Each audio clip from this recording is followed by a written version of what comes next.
शुक्रिया। मैं media news channel और दीगर तमाम मीडिया का मशकूर हूँ कि उन्होंने मुझे आप अपना मौक़िफ़ देने का मौका दिया। देखिए सर, गुजारिश ये है कि मुझे तकरीबन 1 माह हुआ है बतौर chairman excise and taxation Gujrat division तैनाती को। तो मैं जब से पहले दिन से इधर इस महकमे में अपनी सीट पे बैठा हूँ तो मेरे पास बहुत सारे लोगों की शिकायत आई हैं, कमर्शियल टैक्स के वाले से, PT1 के वाले से, कमर्शियल बड़ी-बड़ी शॉपिंग प्लाजा के वाले से और जो ट्रांसफ़र के वाले से।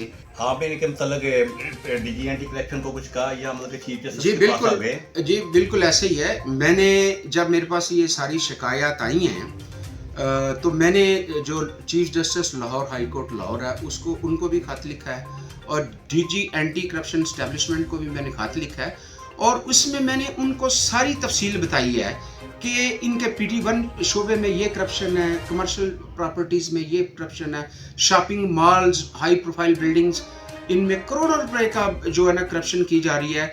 और अगर किसी प्रॉपर्टी का टैक्स 1 करोड़ है तो मेरे इल्म में ये भी आया है कि उस प्रॉपर्टी की गलत असेसमेंट की गई है और 10 लाख रुपए तक ये चार्ज कर रहे हैं, बाकी 90 लाख की ये कमाई खा रहे हैं। इतनी बड़ी करप्शन है, आज तक कभी किसी ने मतलब केस के मुतल्लिक नहीं सोचा, तो क्या आपको कुछ प्रोग्रेस मिली है? जी मैं इसमें बताता हूँ, मेरी जब तैनाती हुई थी तो मैंने अपने तैनाती के फ़ौरन बाद इन सब जो इनके ऑफिशियल्स हैं इनकी मीटिंग अपने चैम्बर में कॉल की थी, जिसमें सब NTOs और इंस्पेक्टर्स भी शामिल थे।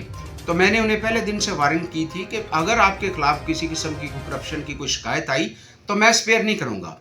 जब मैंने देखा कि 10-12 दिन बाद गुजर गए हैं और इनकी शिकायत उसी तरह से आ रही हैं, मैंने फिर इनकी जो डायरेक्टर एक्साइज फिज़ा शाह साहब हैं, मैंने उनके साथ भी मीटिंग की ATOs की मौजूदगी में।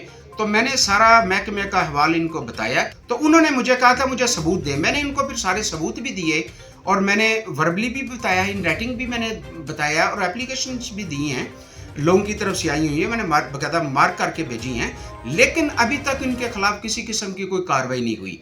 फिर जब कार्रवाई नहीं हुई तो मैंने डीजी एंटी करप्शन एस्टेब्लिशमेंट को लिखा है और chief justice Lahore high court को लिखा है और मेरी कोशिश यही है कि मैं इस जो इस महकमे में जो करप्शन है इसको मंतकी अंजाम तक पहुँचाऊँ। अब ये कर क्या रहे हैं, इन्होंने मेरे खिलाफ हड़ताल शुरू कर दी है।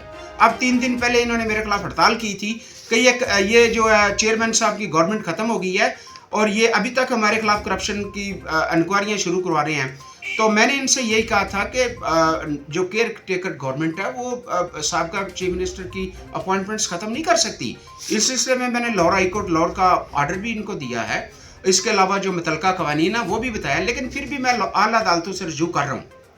लेकिन मेरी सीट रहे या ना रहे, मैं इंशाल्लाह इस करप्शन को मंतकी ताम तक पहुँचाऊँगा और इस सिलसिले में मुझे मीडिया का तवज्जो दरकार है। कितनी देर तक मतलब चल सकते हैं? जो पहले मतलब के लोग आते थे वो इसी तरह बात करके पीछे हट देखिए जाते थे। जी, मुझे जो गुजरांवाले की सिविल सोसाइटी जानती है, मीडिया वाले जानते हैं, बल्कि मेरी पार्टी का जो लोग जानते हैं वो बड़ी अच्छी तरह जानते हैं कि मैंने कॉलेज ज़माने से माशरती नाइंसाफ़ी अदल इंसाफ के लिए और करप्शन के खिलाफ जदोजहद की है। मेरी सारी ज़िंदगी ही करप्शन के खिलाफ जदोजहद में गुजरी है।